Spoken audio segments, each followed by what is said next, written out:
Hello, my name is Thomas Baker, and I'm doing a book talk about this book called New Earth by Ben Bova. It's 20th in the series of the tour through the grand solar system. The other books that talked about Mars and they have it in Mars and the moon, and they went around the rings of Saturn, and now they decide they need to go out further, and they saw this planet called New Earth, and it was just like Earth, and they were wondering what was on this planet.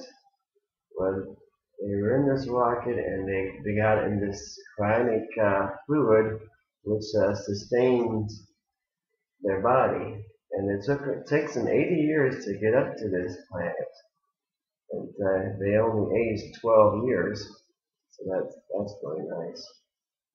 And so they got up there, and there was they saw this laser and said, what's causing this laser? So we got to send some robots down there. So they sent some robots down there, and they just stopped working down there. So what happened to those?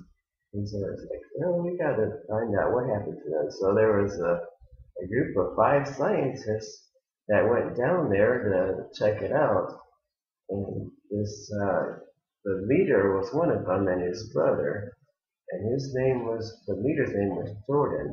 His brother's name was Brandon. Well, when they went down there, they met this guy. His name was Andre, and he wore this white robe, and they were like, who is this guy? How did they get there? And they found out they made this whole city, and these people were they came. They were actually weren't born or anything. They came from this like this factory thing they had there, and this the lady's name is Osti, and Jordan fell in love with him, and he ended up showing it and stuff, and his brother and these other people were suspicious of him, so his brother ended up taking over as a leader because they were like, well, he's getting too close to them, so he's he sounds he's, we don't like that. So they ended up finding out that these people would actually came down to Earth, and it's like, oh, that's interesting. And anyways, this is a very good book. It has about 400 pages, so it is a gripping book, and it keeps you on your toes. It's like fast paced, and so you want to keep reading it. So like, what's going to happen now?